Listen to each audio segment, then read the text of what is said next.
사실 그 귀중한 점심시간에 이렇게 강의할 시간을 만들어서 죄송하기도 하고요. 그리고 지난주에 싱가포르에서 인비즐라인 학회가 있었습니다. 세계 학회가 있어가지고 가서 보고 느낀 건데, 우리나라 사람들이 이것저것 참 잘하는 게 많잖아요. K 아트니 뭐 이렇게 나오는데, 인비즐라인도 미국에서 개발을 했지만 인비즐라인 케이스나 이런 퀄리티를 보면은 우리나라 교정과 선생님들이 상당히 잘하는 것 같더라고요. 그리고 저희도 인비즐라인을 뉴욕 치과에서 빨리 도입을 해가지고 이렇게 저렇게 많이 해보다 보니 케이스가 저희 병원 수가 전국구 수준으로 환자를 많이 보고 있고 좋은 결과를 내고 있는 것 같습니다.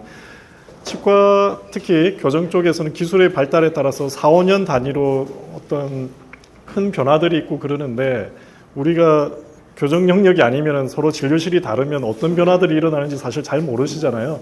그래서 인비즐라인으로 치료를 하다 보니 제가 이제 얻었던 경험, 그리고 발전 양상, 치료에 어떤 식으로 도움을 줄 수 있을지 한번 소개하는 자리를 갖고 싶어서 이 자리를 마련했습니다.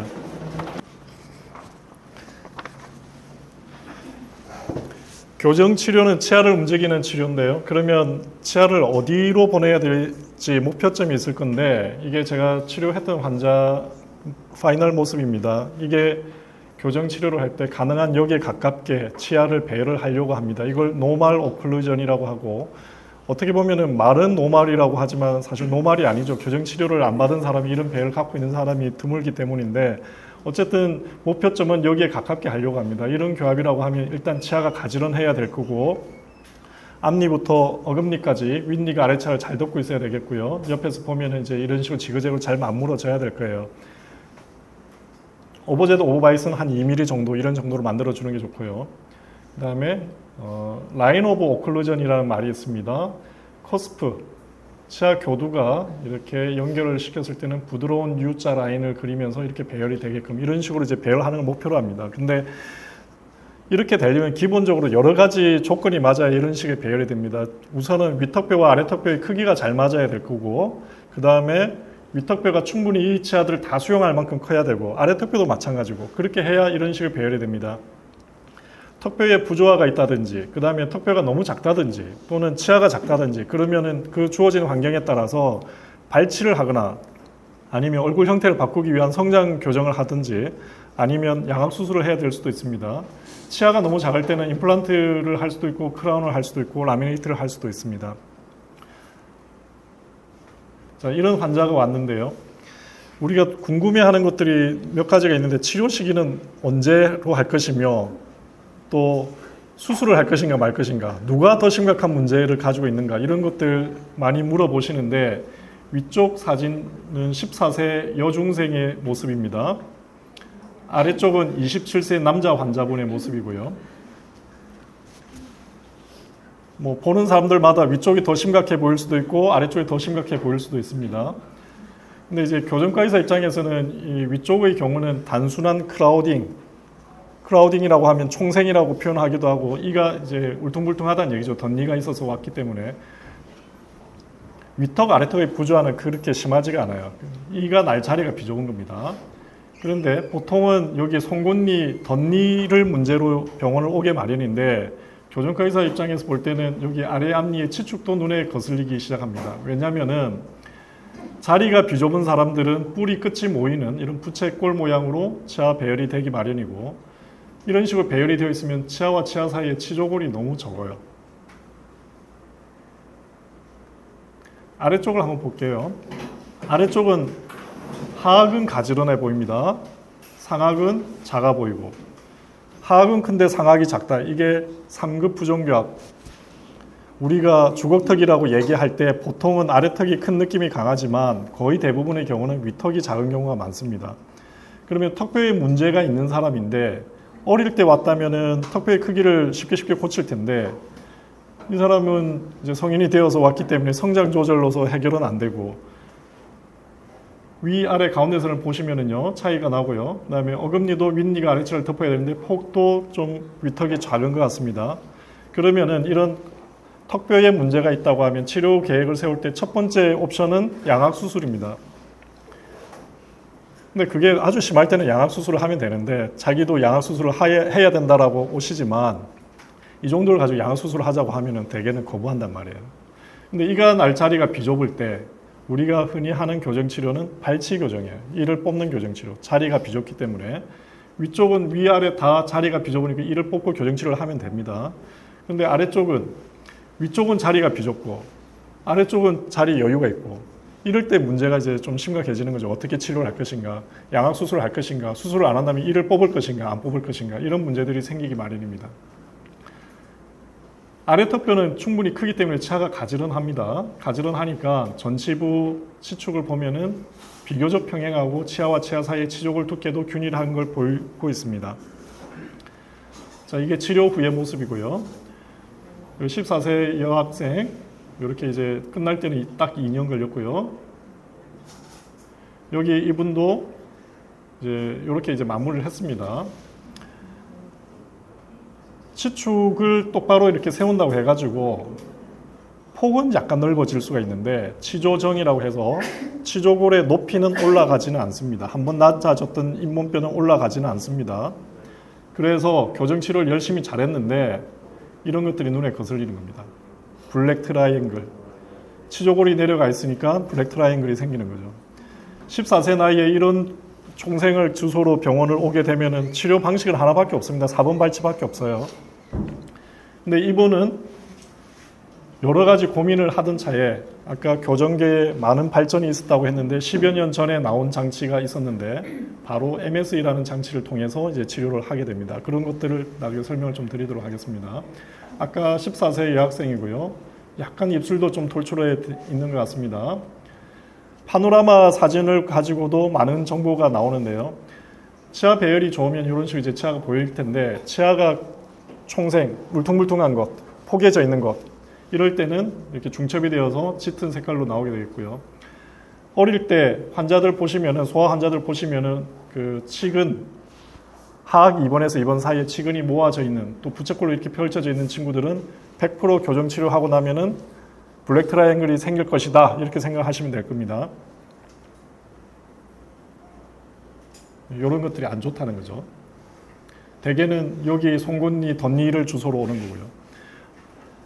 이 송곳니 덧니 있는 것도 상당히 안 좋은 게 원래 치조정에서 치아가 맹출을 해야 되는데 이럴 경우에는 이 자리가 비좁기 때문에 포칼적으로 치아가 맹출을 하죠.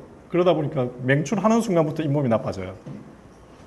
이게 좋은 자리로 간다고 해서 이렇게 나빠졌던 잇몸뼈가 회복이 되지가 않습니다. 잇몸이 회복이 되지가 않습니다.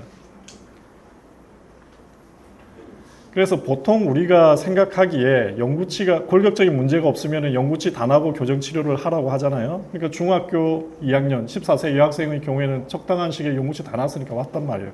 저도 그 시절에는 이 시기에 잘 왔다라고 생각을 했고 4번 발치를 하고 교정치료를 했고 이렇게 이제 마무리를 했습니다. 근데 자 보시면은 이제 발치하는 방식은 4번 발치를 하고 이 자리로 이 송곳니를 뒤로 보내는 겁니다. 보내고 나서 남는 공간이 있으면 그 공간을 모으면은 입이 좀 들어갑니다. 그러면 발치를 할 때 입이 많이 나와 있었던 사람은 이렇게 덧니도 심하고 그럴 경우에 발치를 해서 치아를 가지런하게 하고 나면 이 정도로 울퉁불퉁했던 사람은 이 자리를 보내고 나면 남는 공간이 별로 없어서 입이 별로 안 들어가요. 어떤 사람은 이를 뽑고 교정치료를 했는데 입이 많이 들어가는 사람이 있고 어떤 사람은 너무 더 넣고 싶은데 덜 들어가는 사람도 있는 거예요. 거기에다가 교정치료를 잘했다고 생각했지만 치아는 가지런하게 이렇게 했는데 4년 지나서 올해 사진을 한번 찍었습니다. 팔로우업을 하면서 치축은 잘 유지가 되고 있고 폭은 잘 유지가 되는데 치조정은 올라가지 않는다고 했거든요. 그러니까 블랙 트라이앵글은 여전히 남아있단 말이에요. 이런 것들이 좀 아쉬운 거죠. 예전에는 영구치 다 나서 발치해가지고 잘 배열했으니까 교정치료를 잘했다고 생각을 했는데 세월이 지나 보니 이제는 다른 그 테크닉들이 생기다 보니 과연 이 사람한테 최선은 이 시기에 하는 것이 최선이었을까 이런 생각이 든다는 겁니다. 그리고 이를 안 뽑고 교정치료를 할 수 있었다면 얼마나 좋았을까.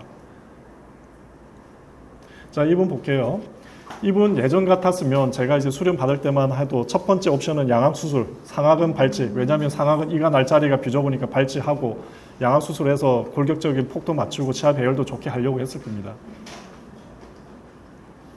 왜냐하면 이제 수술을 안 할 경우에는 위쪽은 이 정도 크라우딩이면 울퉁불퉁한 정도면 발치를 해야 되거든요. 발치를 해야 되는데 발치를 하면은 윗니가 더 안으로 들어가니까 반대교합이 심해지잖아요. 근데 하악은 멀쩡한데도 어쩔 수 없이 하악을 발치를 해야 되는 거예요.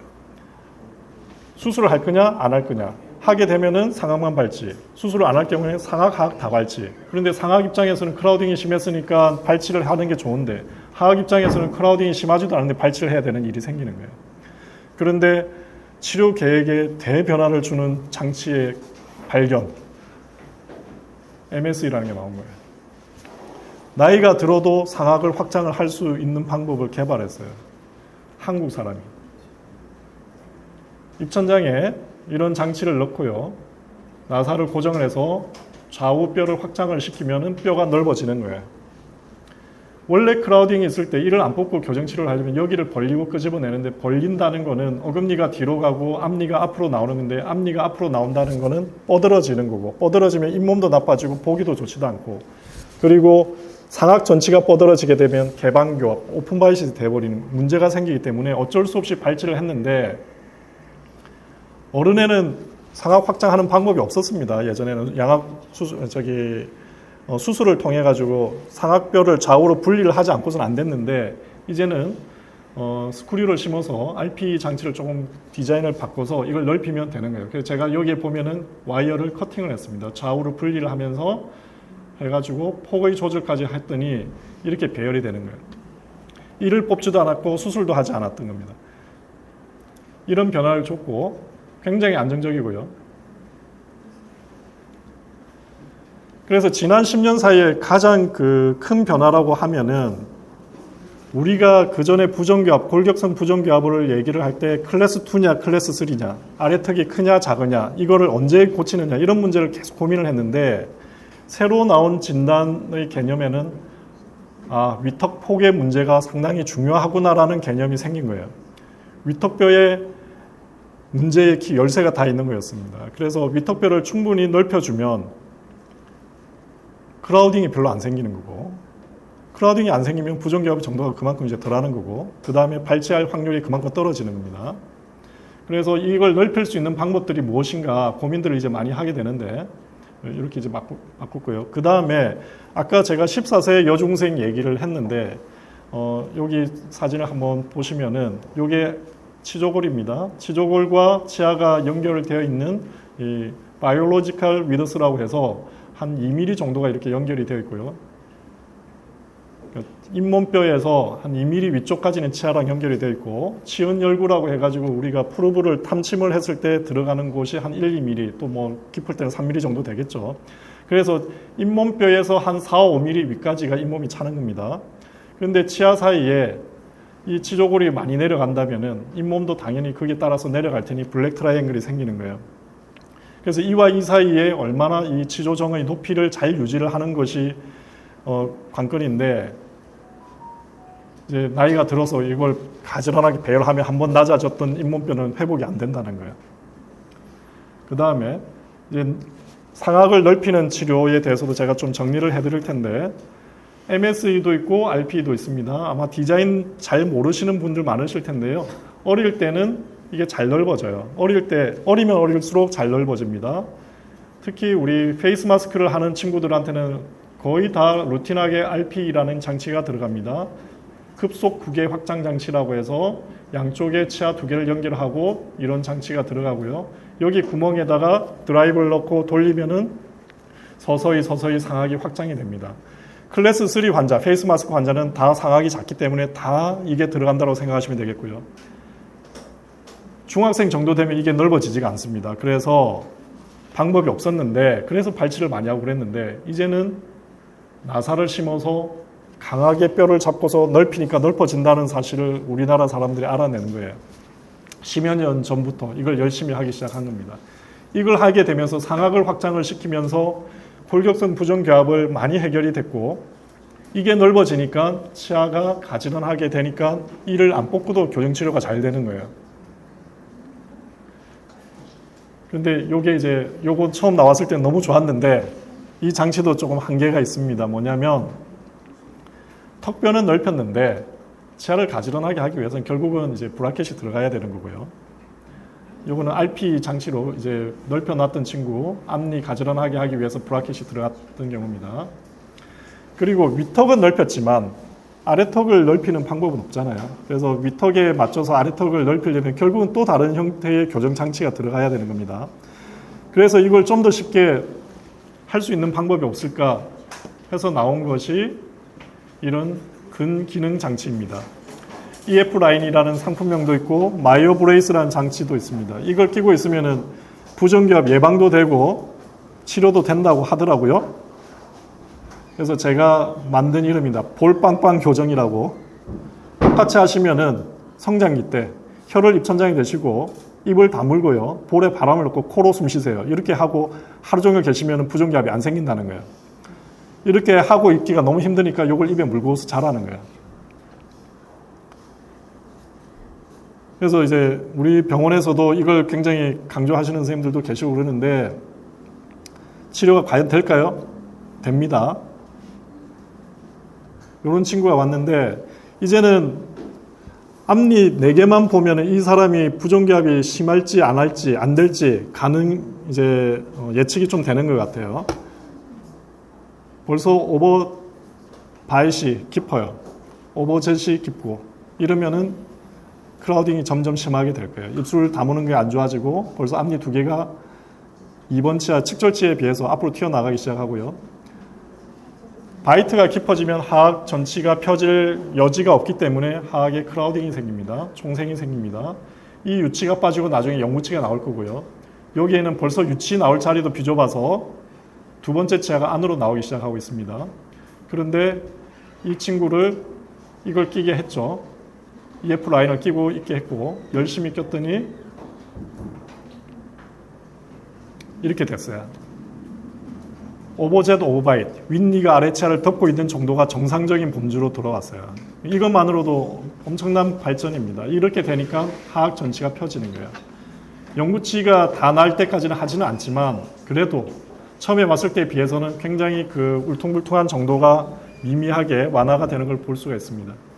그러면 이 친구가 처음에 왔을 때는 딥바이트의 2급 부정기압이기 때문에 예전에는 2급 부정기압은 최대 성장기, 보통 여학생 같은 경우에는 초경하기 1년 전쯤이라고 해서 한 5, 6학년 때 헤드기어라는 장치도 쓰고 ABP라고 해서 이제 딥바이트를 해결하는 장치도 하고 이렇게 치료를 하는데 이 5, 6학년이 될 때까지 크라우딩 생기고 딥바이트는 그냥 지켜만 보고 있었어요.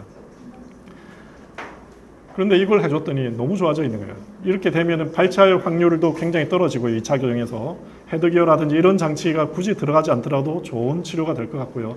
이 정도 울퉁불퉁한 정도면 교정 치료를 안 하는 사람도 있을 것 같습니다. 굉장히 좋죠. 그런데 모두 다 이렇게 잘 되면 좋을 텐데 조금 예측 불가능한 게 있더라는 거예요. 이 친구를 한번 볼게요. 8월에 왔습니다. 반대교합이 있습니다. 반대교합은 발견 즉시 고쳐라. 반대교합이니까 벌써 아래 앞니에 치은 퇴축이 생기려고 하고 있습니다. 하악에 크라우딩이 생기고요. C번이 벌써 삐져나왔습니다. 이러면 나중에 3번은 덧니로 나오겠죠. 이제 버칼로 협착면으로 치아가 맹출하면 맹출하는 순간부터 벌써 잇몸이 나빠질 거라고 얘기했고요. 아무리 좋은 자리로 보내더라도 그렇게 나빠졌던 잇몸은 회복이 안 될 거라고 했고, 그래서 EF 라인을 했는데 너무너무 열심히 해요. 어머님이 이렇게 정성껏 글씨를 써가지고 월요일 9시간, 밤에 잘 때 몇 시간 했고 낮에는 몇 시간 했고 토탈 이렇게 해왔단 말이에요. 이렇게 열심히 했는데 치료가 안 돼요. 황당한 겁니다.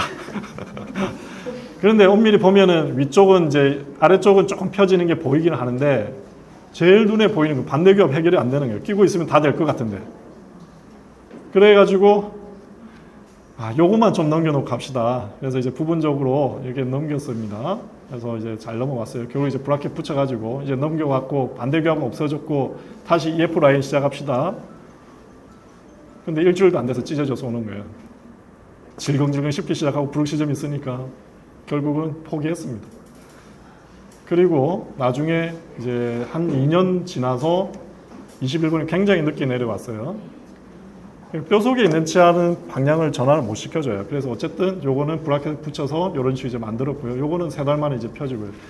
가만 생각해보면 3달이면 펴질 거를, 아니면 안 되게 또 2달이면 펴질 걸 EF 라인을 가지고 1년 반을 쓰라고 이 고생을 시켰나 싶기도 하고, 효율성에 대해서 계속 생각을 하게 되는 거죠. 그래서 이 친구는 지우라고 했는데 안 지웠네요.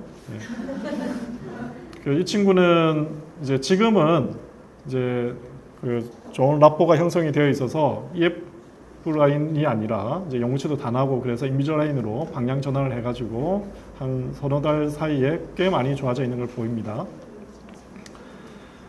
이 모든 단점들, 역사들을 다 거슬러서 이제 우리가 가지고 있는 이 단점들을 극복한 장치가 있었으니 바로 인비저라인 퍼스트입니다. 그래서 제가 이걸 좀 소개를 하고 싶었던 거예요. 너무나 드라마틱해서. 추천하는 나이는 초등학교 1학년에서 이제 늦게는 한 4학년까지 되는 것 같고요. 이 장치가 가지고 있는 최대 장점, RP나 MS라든지 장치가 들어가지 않고서도 상악 확장이 너무나 잘 된다는 거. 그리고 MS나 RP 장치는 상악은 확장을 시켰는데 치아 하나하나를 움직이지는 못했습니다. 그리고 하악 확장을 또 해주지를 못했어요. 그런데 이거는 위아래로 끼고 있으면서 치아 하나하나를 감싸고서 확장이 되는 거예요. 자, 이 친구 볼게요. 입술 보세요. 너무너무 좁아요. 입술 좁으면 볼 근육이 힘이 좋아져서 상악이 좁아져요. 그리고 라인 오브 오클루전, 커스프를 연결하는 선에 대해서 상악 두 개가 이번 차에 비해서 굉장히 앞으로 튀어나가 있습니다. 토끼처럼 오버젯이 많아지고 오버바이트이 많아지고, 그러면은 필연적으로 하악에는 크라우딩이 생기는 거예요. 2급 부정교합, 예전에는 다클테까지 보자, 또는 뭐 5, 6학년 때 시작하자 이렇게 시작을 했었단 말이에요. 손 놓고 있었단 말이에요. 그런데 인비저널 퍼스트가 나왔습니다. 5개월 뒤 사진이에요. 오버제도 오버바이시 이제 너무너무 좋아진 거예요. 오버제도 오버바이시 개선이 돼야 하악 전체가 펴질 공간이 생기고요. 3번이 좋은 자리로 오기 시작해요. 상악 3번 충분히 자리가 생겼습니다. 그리고 나머지 조금 더 해가지고요. 이렇게 이제 마무리가 됐습니다. 아직 연구치는 다 안 났으나 이 정도만 돼도 헤드기어를 한다든지 이런 확률도 굉장히 없어졌고, 일단 하악 전치가 이 친구가 처음에 이렇게 크라우딩이 심했다면 이 친구 2차 교정에서는 100% 블랙 트라이앵글 생겨요. 오브젯이 많다면 87을 치료 옵션에 넣을 수도 있었을 거고요. 1차 교정에서 이 정도 해놓고 나면 2차 교정 안 할 수도 있고, 하게 되더라도 우리가 걱정하던 그런 문제들, 발치할 것이냐 말 것이냐 이런 문제들에 대한 근심 걱정도 많이 놓칠 수 있고, 블랙 트라이앵글이 생길 것인가 말 것인가 이런 걱정도 조금은 덜 하게 될 것 같습니다. 인비저라인 퍼스트를 하면서 제일 보람을 느꼈던 환자입니다. 너무너무 심한 무턱이에요. 이 친구는 하악 2번을 볼까요? 2번이 날짜리가 없어서 여기에 나왔고, 3번 날짜리는 당연히 없고요. 여기 폭 좁은 거 보세요. RP를 하려고 해도 RP가 안 들어가요. 너무 좁으면. 21년 4월입니다. 8개월 뒤 모습이고요. 뭔가 좀 넓어진 느낌이 나나요? 오버제도 오버바이시 좀 개선된 느낌이 나나요? 그리고 또 6개월 뒤. 적어도 치아가 울퉁불퉁해서 이를 뽑아야 된다는 생각은 안 해도 될 정도로 배열이 됐어요. 이 친구가 이제 나중에 입을 넣기 위해서 2차 교정을 할 수 있어요. 그 다음에 그때 발치를 할 수도 있습니다. 인비저라인 퍼스트를 한다고 해서 발치를 안 하는 것도 아니고 2차 교정을 안 하는 건 아닌데, 지금 출발점을 제로로 하고 완벽한 교합을 100점이라고 할 때 이 친구가 이 상태대로 처음에 내버려 뒀다면 4, 5년 지나서는 훨씬 심한 부정교합이 되었을 거예요. 잇몸은 잇몸대로 나빠졌을 거고, 치료 옵션은 발치를 했는데도 입이 안 들어갈 거예요. 이 정도 울퉁불퉁하면 발치해도 크라우딩 펴고 나면 입이 안 들어갑니다. 적어도 치아는 가지런하잖아요. 그러면은 요거 때문에 그 울퉁불퉁한 크라우딩 때문에 발치를 할 필요는 없어요. 입을 넣기 위해서는 발치를 할 수 있겠죠. 또 뭐 좀 기대치가 낮다면 요 정도면 2차 교정을 안 할 수도 있을 것 같아요. 그래서 지금 이제 요즘 제가 드는 생각은 하악 전치에 한 서너 개 치아가 나올 때, 엑스레이를 찍었을 때 치아 뿌리가 좀 모여 있는 부채꼴 형태다. 무조건 인비주얼라인 퍼스트를 해야 되지 않겠나 이런 생각이 드는 거예요. 클래스 2, 클래스 3. 클래스 2는 하악이 상악에 비해서 짧은 걸 클래스 2라고 하는데 하악을 길게 해주지도 않았고 위턱을 넣지도 않았습니다. 근데 위턱을 넓혀주면서 자리 여유가 생기게 해서 돌출이 되어 있던 이 앞니 두 개를 안으로 넣는 것만으로도 오버젯이 많이 줄어들고 개선이 되는 걸 보이고 있습니다. 그리고 내버려 뒀을 때 이 하악에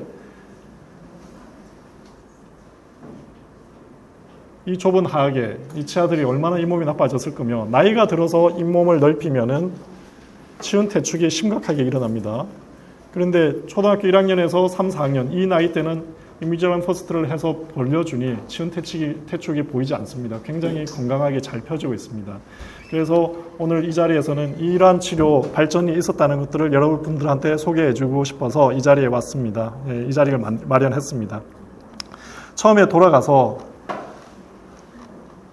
14세 여중생 발치하고 예쁘게 만들었다고 하고 환자 본인도 좋아라 하고 부모님도 좋아라 하셨는데 저도 잘했다라고 생각을 했는데 지금 와서 생각해 보니 이 친구를 더 일찍 만나서 인비주얼라인 퍼스트를 해서 일찌감치 개입을 해줬더라면 이 친구가 아니고요. 이분